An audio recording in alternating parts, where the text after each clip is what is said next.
Hi, thank you for your time and your lunch and are counting on this panel to keep you awake or from dozing off. Or if you're hungry, I would advise you to grab a plate and watch us and hear us while you're eating because I promise you that we are going to add enough spice to your meal with this discussion today. My name is Rishi Seth. I am the founder and CEO of a PR and marketing firm which employs mostly women. Most of our employees, over 70% of them are women, and they are all very strong, independent, feisty young women. And their feminism has rubbed off on me, so I count myself as a feminist as well. Now, we are here to talk about entertainment, media, and gender equality with three of entertainment industry stalwarts, three women who have worked for years in the entertainment industry, and they have earned both name and fame. Curiously, they also wish to talk about why they are not a feminist. Do they really mean it? Are they criticizing or canceling feminism? Or do they have a separate point of view or a different point of view? Please extend a warm welcome to my fabulous panel with these lovely ladies. A very warm welcome to Anjali Bhushan. Hi. Now, Anjali is a writer, a director, and a producer, and currently she heads the creative content and production at Viacom 18 Studios. She has years of experience in film and entertainment industry. She was a creative director for TV series Ayushman on Sony. She was creative producer for the award-winning action film Shivai by Ajay Devgan, and she was the second unit director for the famous Shah Rukh Khan film Kuch Kuch Hota Hai. Recently, she won global acclaim for writing, directing, and producing a documentary, My Home India, which is about Polish refugees who settled in India during the World War II. Yes. Okay, now before we begin, let me quickly spell out the agenda for our discussion today. I know we started a bit late, but we still have about 45 minutes with us today. And for the first 30 odd minutes, I have some questions to ask from the panelists, and we'll have the other panelists joining us shortly. And then we will open it up for the audience, that is you. And please fire away your questions through that Q&A option on your screen. And I'll take those questions up with the panelists. For our discussion, I have three main areas.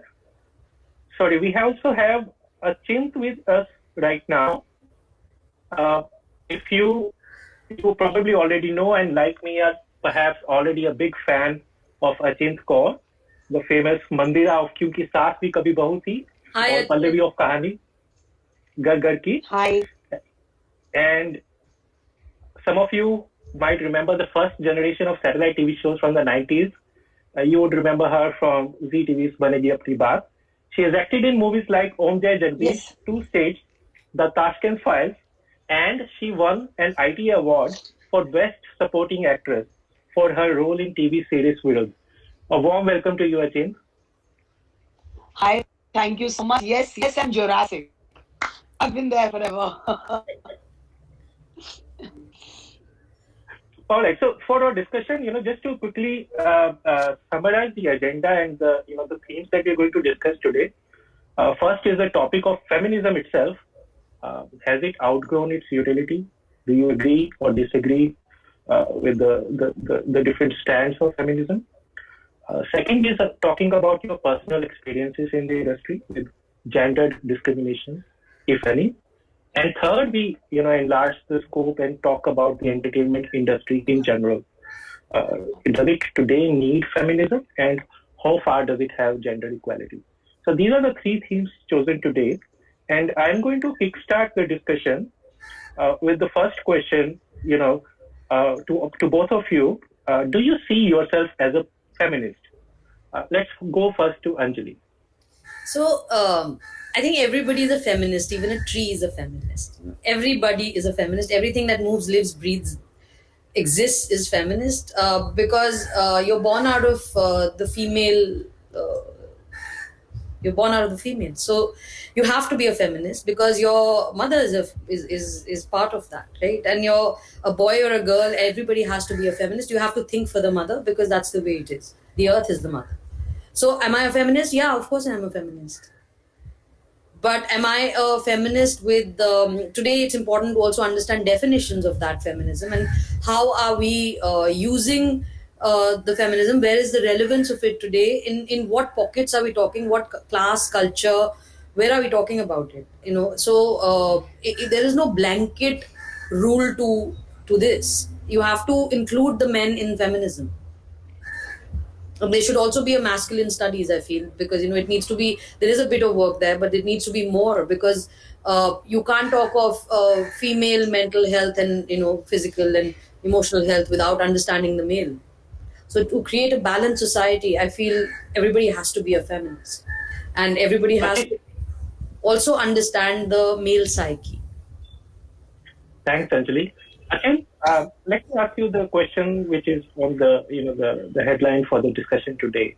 I am not a feminist. Do you agree or do you disagree? Are you a feminist or you not? So from the definition that we call feminist today, or whatever view we have about feminism, no, personally I'm not. But when I zoom out, I see it differently. So I see it as hope, I see it as motivation, I see it as a lot of other things for people from different spheres of life. But if you ask me per se, like Anjali said, it was like, it's really ditto what she said, that it's the norm, or it's more about, I don't know, it seems like how do I put it, the right word is, it seems like an agenda when we say feminism today, but it is not that. Feminine, I mean, yes, I am a woman, so of course, if you are taking it from that perspective, yes, but there is no agenda behind it as far as I'm concerned, because there is no comparison. I am what I am, or there is no point to be proven anywhere. But as far as so many other people are concerned, I come from a very small town, and from there, many times I've seen this word gives them some kind of hope, some motivation, or they feel, oh, I can do it too, or there's some kind of self-worth. So there's nothing absolute whether I believe in it or not. Yes, I'm not that person, or I don't follow that thought process. But yeah, people do. I mean, let me put it that way.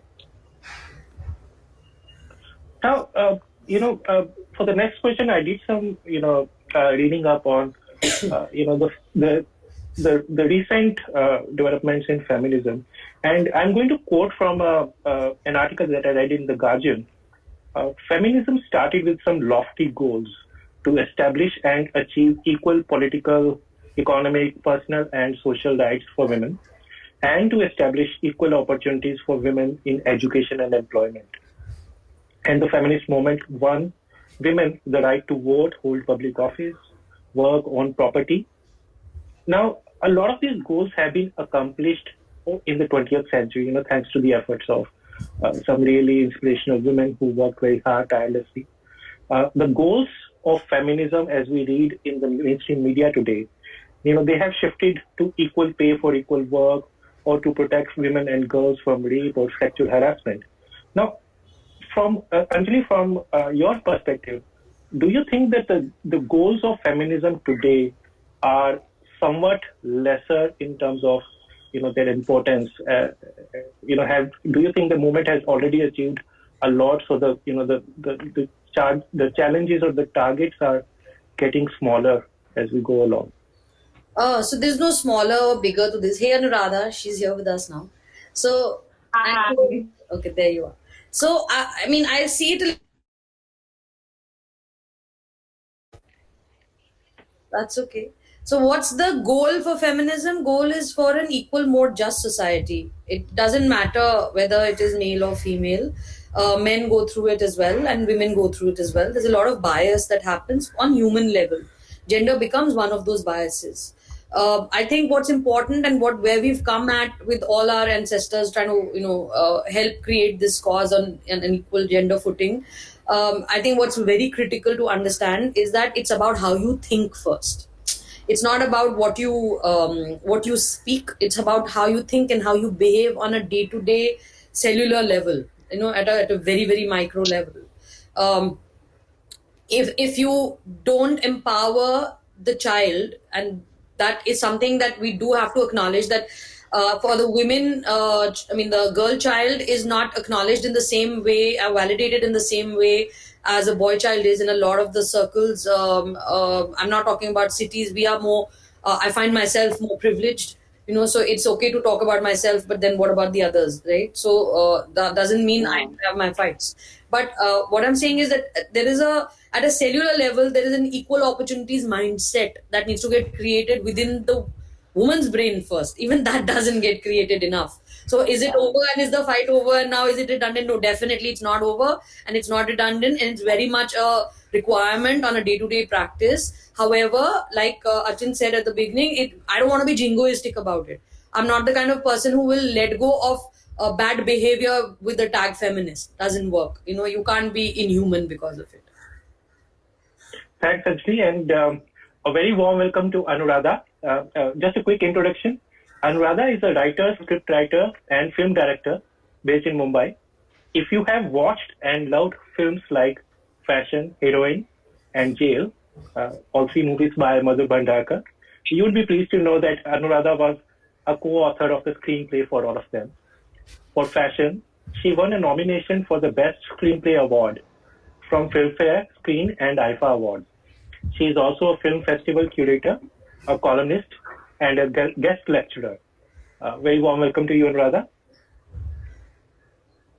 Now, just to continue our discussion on feminism.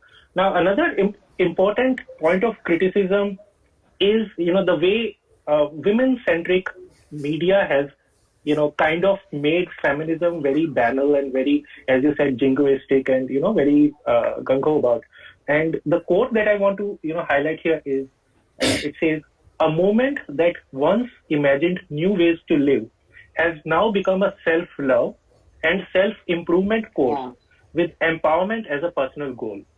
It has become an add-on label to a new lifestyle, promoted no doubt by women magazines in the West." Now, the question from my side is, do you think the focus of feminism has been diffused in India as well? We've seen, the Western discussion, and especially led by the magazines and the other mainstream media, it's all focusing on self-love, self-care, and other things. Has the movement been depoliticized in some ways? Anuraadha, if you would like to take this up. Sure, I think it's a very good point, Rishi, because I think firstly that I think a little bit of what I caught of Anjali saying is that I think we are very confused about the whole notion firstly. Mm-hmm. So for starters, I think in any ism in India, because perhaps we don't quite get the entire impact of it, and then all kinds of people, you have Twitter and you have lots of social media, and people who are actually, I'm sorry to talk on the agenda, but using the agenda with them. Being a woman, and it was where we draw the line between your personal issues as a person and then something which stands for womanhood. So every once in a while, I do find that on many platforms, women are talking something which is allegedly on behalf of me, but I don't think they do the very personal agenda there. So that's my one thing. My second comment is that because we are slightly, or not slightly, several decades behind most isms in the world. But which is huge down for us. So what happens is that it's being looked at as a cause much more than, as we said, as a way of life. So you have one Women's Day or Women's Day, which is like, okay, that day we celebrate this world. Make women sensation. So unless we don't take it as a given, how is equality going to be there if you're constantly this needs to come up or this is different? Anuraadha, I'm sorry, we're facing some network issues. Anjali, anything to add from your side? Do you Yes, think I the have moment has been... massive one. Yeah, I mean, see, is it political? Do we need to be political about this? Yeah. we do. But do we have to be political about it with an understanding and a respect to the other? Yes, we do, because there is a lot of misrepresentation and misuse of the gender politics also happening, and you see that in both ways, and in at the same time, in spite of all this being spoken about, on the ground level there are rapes, and on the ground level there are people covering up these stories, and on the ground level nothing has changed. So when I'm saying ground level, I feel safe walking on Aksa beach alone in the night? I do, because I think differently. I can I have a certain way of looking at myself, and I have a certain way of being, and I can defend myself. But what about the kid who can't? So is it going to be okay to put my value system on that? No. So it is political. Of course, it's political. Is it done? Is the agenda over? And have we achieved it? No, we've not. Are we going to achieve it like this? No, we are not. Because there is also a lot of misuse of this, and there's a lack of understanding at what is needed and why. See, I have a basic way of looking at it. You want to change the law, but you want to also cover up when an incident happens, and then your law conforming bodies are also not talking about certain things, and also your ground reality is so much different in the city than in the small town or the village. These are real issues. We are living in many Indias, no? We're not living in one thing where all the constitution reaches. It doesn't. So how do you get out of your drawing room and go and see what's happening on the ground? Talk to the people who are doing this work every day. That's when you kind of realize that, wait, my agenda or my way of looking is limited to my man-woman relationship or marriage or equal rights, or little fights which are like, मैं क्यों उठूं पानी लाने के लिए हमेशा, मेरा भाई क्यों नहीं ला सकता है. Those are the things that we're looking at, right? But it's all even deeper than that, and it impacts people at different levels. So and also we are seeing Beti Bachao Beti Padhao. बेटे को कोई बढ़ा नहीं रहा है, कोई बचा नहीं रहा है. वो बेचारा परपेट्रेटर है, वो बनता जा रहा है, उसको जेलसी हो रही है. He's feeling left out. First he was competing with his own men type, and now he's competing with the women also. So now he's got more anger. So there is more need for intervention and conversation around this. And there's also a need for educating the male child on this subject. Right. Okay, so now I'm going to move on to the next part of our discussion today, which is going to talk about your experiences with gender equality or the lack thereof in the industry. Now, I would like all of you to turn the clock and recall your earliest days in the entertainment industry before you got famous. Did your gender as a woman make it easy or hard for you to break into the industry? Let's take us through the earliest days. So, Achint, would you like to start? Just repeat the last line. You're cutting off. I'm sorry. Did your gender as a woman make it easy or hard for you to break into the industry? So, as far as I'm concerned, I'll be very honest with you. I never saw it that way. No, me either. Okay. So entering the industry was not a problem at all for me. I just went. It's like the way people told me how to go about it, how to meet people, what to do. I did everything. It was kind of smooth for me. But as far as I don't know how to put it, but it's the internal politics along the way which creates issues. And then that politics again has got nothing to do with a man or a woman. So it's once you're there, it's the survival, it's moving ahead or to achieve what you want to do. So there are a lot of barriers along the way. Now, and again, as I said, it's got nothing to do with a man or a woman here. It's politics can come from anywhere. You can be struggling with or in any situation, and it could be created by a man or a woman. So yeah, from that, like if I what I've heard of you, this is all I gathered. Anjali, anything to add? So when I was wanting to study at MCRC Jamia and was wanting to take my entrance exam, which is how Anuraadha and I met, and she's my senior by a year. I remember my dad saying that, listen, are you sure you want to join the film industry? I mean, I thought you wanted to do journalism, and that's why you went to, it's a more contained kind of job. And how are you going to have hours for yourself, and we don't know anybody in film, and you're a girl, so are you going to manage that? And it's your call, but I have to make you sensitive towards it. And I was like, oh yeah, figured it out. So he's like, okay, go and do it. I just want to tell stories. So he said, okay, fine, study this. But I do remember that there is always that thing about if I have a child and then I need to be back home at a certain time for my kid, I need to balance home life and work life. And there are no laws or rules that help you in any office, even a corporate office. And at least now there's maternity leave. But do we have a creche? No. I opened a creche in the college that I started. Boys, do they get maternity leave? No. Now they get it, which I'm very happy about. But at that time they didn't.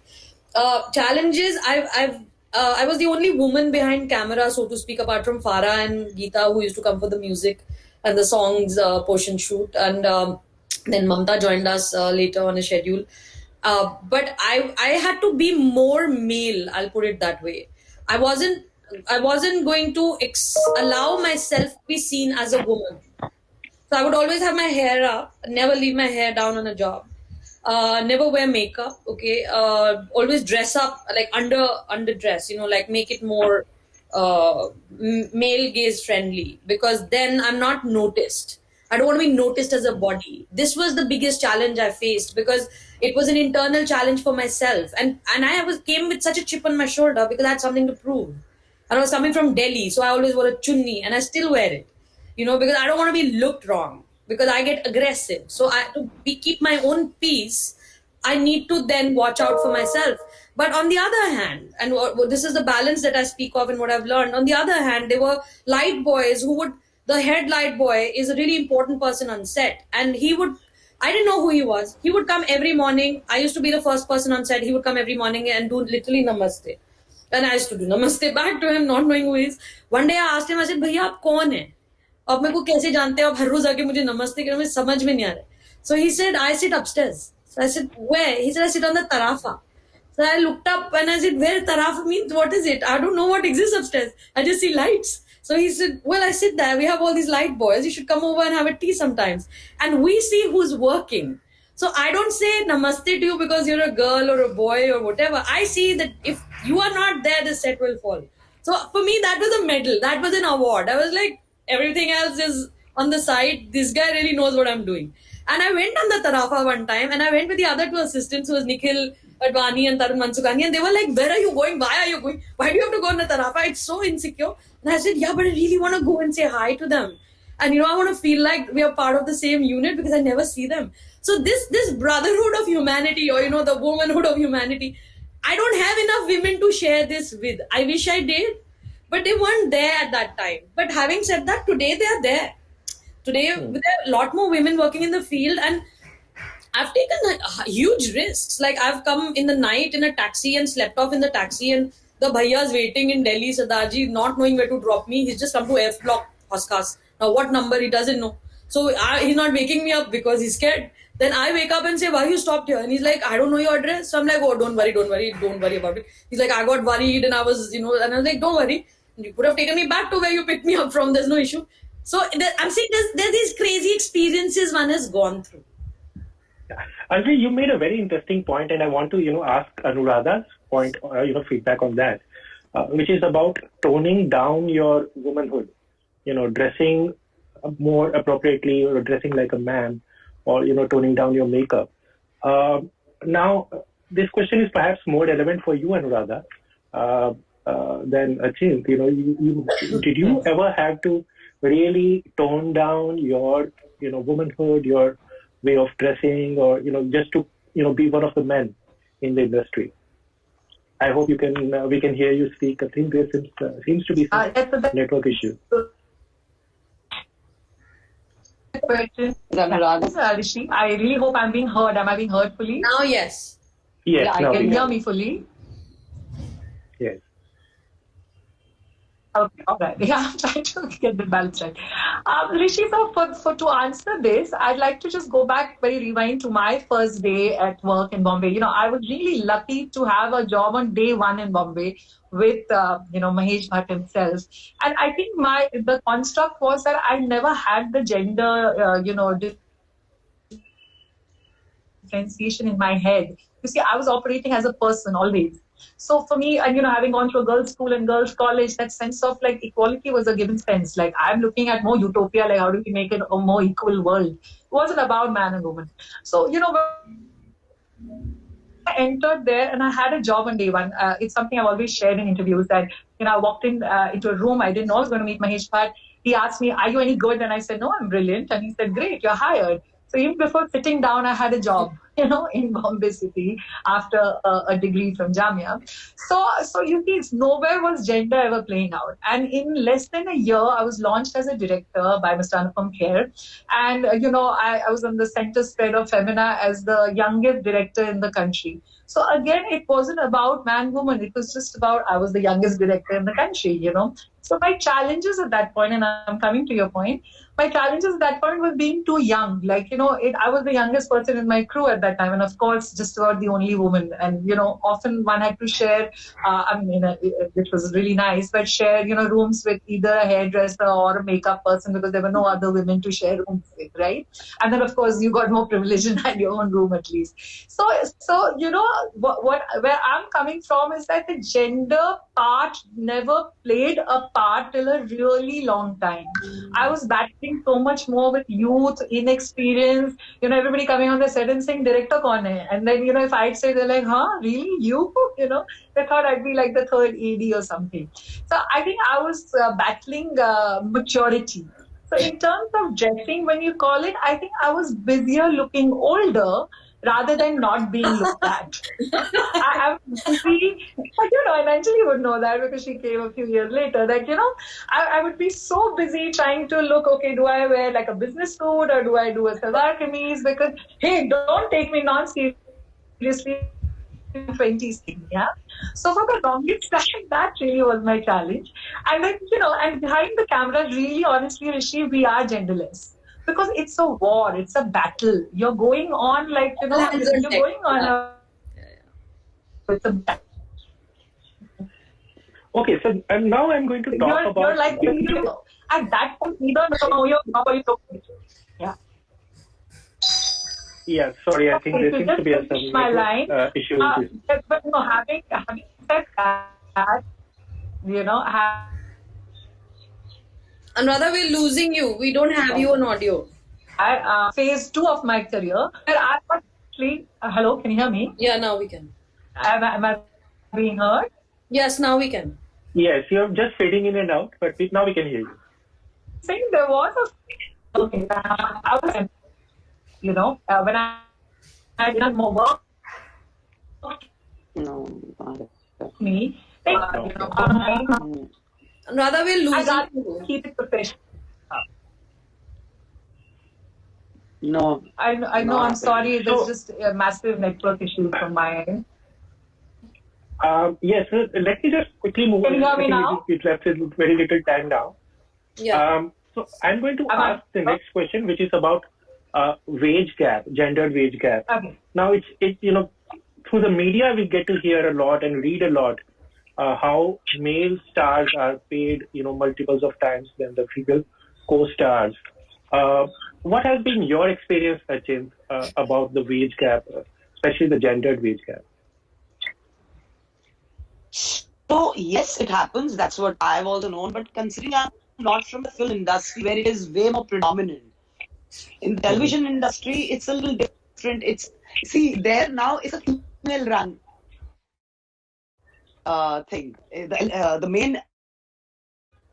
so in television, it's completely the opposite. It's always a female who's ruling. It's the female who gets paid more in comparison to the man. So, as I said, it's demand and supply. It depends on the economics of the whole situation. So, it's got nothing to do with gender, right? Like, you rarely see very few, I'm not saying that, but there's still very few films where a woman is a hero. It's not that they don't want to, but at times perhaps the subjects are fewer and perhaps it doesn't work according to the market. As far as where television is concerned, it's completely the opposite. So, I've never seen that issue here. I've really never seen that issue here. Anjali, any thoughts from your side? Not just from the front of the camera, but also behind the camera. Is wage gap a big issue? So, are you asking me? Yes, you and Anuraadha, I think. So I would like to add something here. As a producer, the content that I get is more male centric. Even when it is about a woman, the film is being made from a male gaze, and sometimes, almost never, and I wish it would change pretty soon. Almost never do I get a female giving me a female gaze. Even the females giving me a male gaze. So the society is led from that perspective. When I'm teaching film, for example, I take examples from Orlando, which is about the female gaze, and it's a genderless film. Actually, it's about gender, but it's a genderless film over centuries. And then a film like Water for Chocolate, which is a Spanish film. So in Spanish cinema, it's more female centric in that sense. There are some equal opportunities there from the female gaze perspective. But in India, so far, and even in the West, in American films or British films, I don't really see the female gaze that predominantly. Even if a woman's making a film. Now, when I'm trying to say that, I'm saying all stories don't need to be like that. I can choose to give it as a male gaze also. What is the problem? But a guy should also then give a female gaze sometimes. What is the problem? But that doesn't exist. So we are still at that threshold. And when you're talking about wages and you're talking about, as a producer, if I was to say an actress should get the same amount of money as an actor, is she doing the same thing in the script? That becomes critical. Is an audience coming into the theater to watch her? Or are they coming in to watch the film? Yeah, so if it's all mathematics at the end of the day. So even I will take that thing and say that no, but she's on camera only for 30 minutes and I have only 30 days with her, while the other guy is 60 days. So obviously I'm going to have to pay him more. But having said that, skewed, yes, it is skewed. It is, in fact, I feel like this whole star system is skewed. There are too many stars and they get paid like crazy, and they need to be paid much lesser because the dynamics of the film is falling apart by the end of it. And so many good stories can't be told because these actors are needed for it and they've become stars, so they really want more and more money. Where's the ceiling? There ain't any. So it's a little more complex. Yeah. No, so let's just focus on professionals who are not in front of the camera, not the actors. Professionals like directors, writers, screenwriters. Anuraadha and Anjali, for both of you, do you also see in your line of work, is wage gap a reality in the entertainment industry? I've never experienced it, ever. Okay. Now another question. Sorry, Anuraadha, you were saying something. Anuraadha, the audio is lagging. We can't hear you. No, I was just trying to answer. Yes, now it's better. Like today, we just have to do this. Is this better? Yeah. Yes. Can I be heard? Yes. Okay, I'll just make it really. No wage gap in writing. I don't know a male writer. Neither are directors more. I don't see the gender gap the wage gap in gender in writing and direction for sure. It's not gender. Yeah. Now, a slightly different question, and it goes back to the point of politics that Achint mentioned before. In all of your experiences, spanning over multiple decades, do you think that other women in the industry really are allies of each other, or do you think they don't support and promote each other? I had never felt that. Anuraadha introduced me to a lot of people so that I could get work. I have exited the industry 4 times and come back 4 times and always on the top. Each time because I was a parent and I needed to make other decisions and sacrifices for that. But I have Anuraadha as an ally, and I have other women friends who are allies and they're from the industry. I've never experienced that. And I am an ally to so many women friends of mine and support them and structure it, but I'm also an ally to a lot of men friends of mine and support them and structure them and help them. So I see it like, are you good enough? Are you dedicated enough? Do you really want to make an impact? Are you putting your effort where your mouth is, or are you just faffing and think this is some, some fame related industry and you want to look pretty? If that is the case, then you're never going to make it because you'll just be stuck on the wrong bandwagon. But if you're a hardworking person and your intent is there, then irrespective of gender, there are so many people who support you. But again, having said that, the films that I want to make as a director, are a more difficult buy or a sell because I've been asked, this is a war film, will you be able to do it? And then I have to give an example of Cameron's wife. You know, she made Hurt Locker. I can do it too. Or I'm like, okay, this is like a woman-based film. You know, there's no sexuality in it. There is no, fighting within families in it. And yet it's a female-gaze film. So I'm not understanding because the decision maker is a man at that point. But also because sometimes the women are not understanding it. They're used to seeing life from that perspective. So they're not able to see themselves any other way. Those are the challenges. Right. So, Anjali, in our discussion earlier today, you also mentioned that you wanted to be a DOP, director of photography. Yes, I so wanted to be a DOP. Yes, and you felt that the cameras were too heavy. Now, 28 kgs. I mean, 28 kgs on my shoulder where I was 48 kgs was very difficult for me to carry. And I really wanted to be a DOP. I can light the crap out of things. I can give you references. I see everything in visuals all the time. I'm always settling frames. Whenever a DOP works with me, their biggest problem is that I want to be the DOP. So I have to keep telling them, yeah, but can you just make it this frame because, little bit pan left, pan right. But I couldn't because the body brace was of a German build. So I can't do I can't take a steady cam and walk around with it because it's meant for a man. So there is no equipment meant for a woman.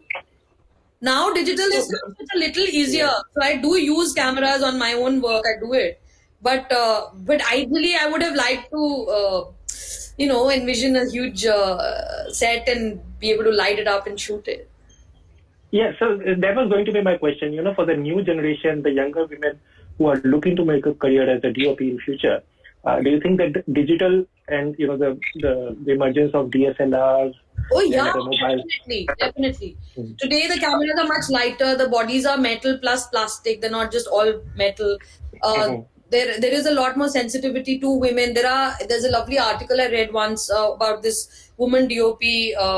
Her name escapes me, and she's pregnant and she's shooting with a body brace. So I was like so happy to see it. So yeah, it's changing. But yeah, is it changing enough? No. Is it changing on rapid speed? Yes. There are also women sound recorders.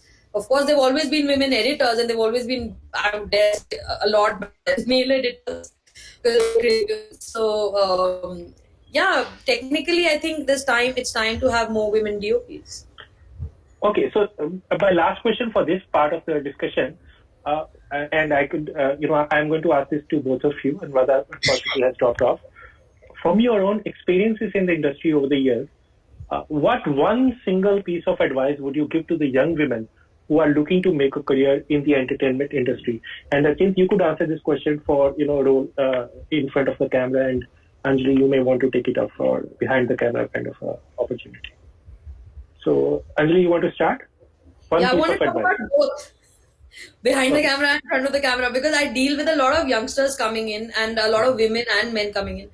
One thing that I've always been told by new actors who have had to meet or people through someone's reference who have come to me is, I'll do anything for this. So I want to tell them, you will not do anything for this. Do not say that because you are asking for trouble. So first be very clear in your head, what are you here to do? Are you selling yourself or are you selling your craft? Actually, you're practicing your craft. So please have the right ideology in your brain. Do not go throwing yourself up physically and think that this is what is the need from a director, producer, or a financer's perspective. You are a victim if you think you're a victim. So stop victimizing yourself first. That is my first advice. Secondly, stop being scared. There's nothing to fear. Practice your craft, focus on your craft, study it, assist people. Don't think you're going to achieve it just by coming and being like, I'm very good, I'm pre-made. Nobody is pre-made. Everybody has to chisel their craft. So ego is important to save you, but ego is also important to put on the side sometimes. It's both ways. And having said that, don't think anything is a barrier for you. Age, gender, nothing's a barrier. Whatever you want, focus on it, it'll happen. But if you have idhar-udhar going on in your head and saying, thoda ye drugs kar lete, thoda ye kar lete, wo kar, ये अय्याशी के टंटे से काम नहीं होता है. ये सब बकवास है. And से अच्छा काम होगा, ये भी बकवास है. खुश होके करो, देखो कितना अच्छा होगा. Achint, one piece of advice for the younger women from you? So mostly Anjali said everything, but I also say the same thing. it's not about a lot of people I meet. They come, they say casting directors. If you could put us onto casting directors, producer friends of yours, which I do many times. But mostly I've seen these people come and they say, "देखो ना, ये पढ़ाई में अच्छा नहीं है, actor बना दो ना." Yeah, and so that is something which this hits me very often. And the logic is, it's not that you're not good at it or, oh, I think I'm good looking, I can make it. It's like the holistically speaking, it's like she said, it's craft, it's the way you take care of yourself. There's 30,000 things, right? So you have to keep working on it and never be scared. Nobody pounces on you in this industry. If somebody approaches, nobody pounces ever in this industry. I want to really reiterate that. If nobody pounces and you make that offer, that's when people do what they do. If you are not ready to be a victim, nobody can victimize you. Nobody can victimize you. And more than anything else, if somebody is intelligent enough and just jokes with you, doesn't mean the person is hitting on you. Okay, you can just have a repartee. I have so many buddies in the industry, it's not even funny. And just focus on what you want, what all it entails, what all you think it entails, and go ahead. Nobody is going to stop you. You have it in you, you will make it. Rest is life, right? It's like so many people say, "अरे हम ना पिछले 1 साल से हमने McDonald's में झाड़ू मारा." तो ठीक है ना?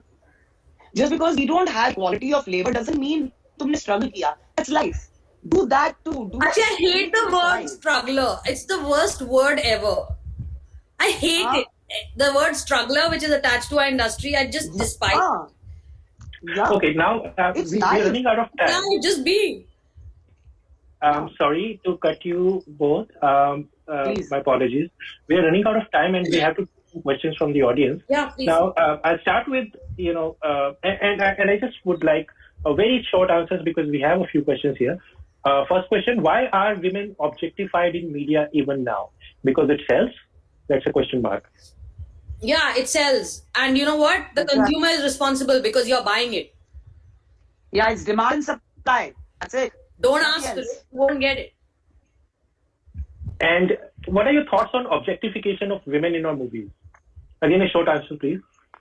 Of course, there's a lot of objectification. What with the chunni dropping and the boob cleavage showing and the certain way of looking at the woman's body. What is that? That's complete objectification. And women come very ready and very happy to do it. That's another shock for me. I'm like, ये क्यों कर रहे हो तुम? ये गाना क्या गा रहे हो? आती क्या खंडाला? मतलब क्या? मेरी तो लड़ाई हो गई थी. मैंने डांट दिया था.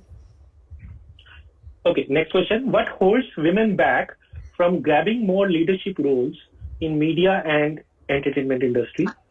I don't think anything. They don't hold. We are not held back.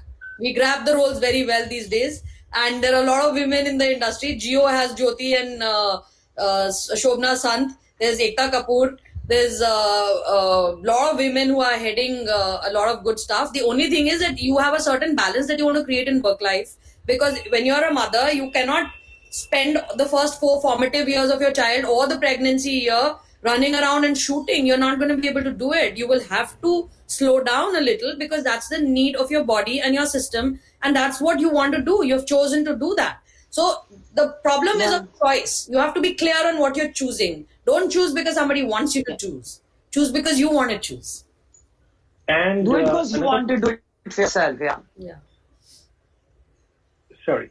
Do you think mainstream Bollywood will ever move past the notions of the macho hero and the damsel in distress heroine? No, the damsel in distress heroine. See, this is a very intense question. This goes all the way to Manu. Yeah. Okay, and this goes all the way to marriage laws. This goes all the way we actually see women and disempower women in the lives. Not in the industry, but in our life. So media is always representing what is real. Art represents what is real and then takes a figment of the imagination and puts it on that, right? It's a mix. So if I think damsel in distress is something that appeases me and makes me more kind of stable in my head or helps me use the male better in my life, which is what happens, right? Women do that. They play damsel in distress because they can control the men better, not because they're actually damsels in distress. It's a fallacy. A woman is actually the stronger sex. They're not the weaker sex. And this is a fallacy globally. I think it's been built to create a certain family structure during pregnancy and then it kind of gets stuck. Then the man is more important, he's more Yeah. important, he's more strong. Actually, he's not. He's physically maybe more strong, but mentally a woman is much stronger. It's so clear. I mean, it's like literally victimization of social conditioning along the way. Yeah. That's what it is. That's what it's nothing else. It's preconditioned towards it. So when you break the paradigm and you get out of it, you're still caught in that paradigm. I'm caught in that paradigm. I have to constantly look back and say, did I do it right? Okay, wait, but I'm doing this alone. Okay, fine, but what's wrong with doing it alone? Just do it. Yeah, just do it. Okay, thank you so much, Anjali and Achint, and I would thank Anuraadha offline. She had to drop off. Thank you so much for a lovely discussion, and we passed our time. Thank you. I think we should also have a men's day and masculinity studies. We really need to focus on that. Yeah. I've been saying it for 15 years in all my interviews. Me too. There's a man's day.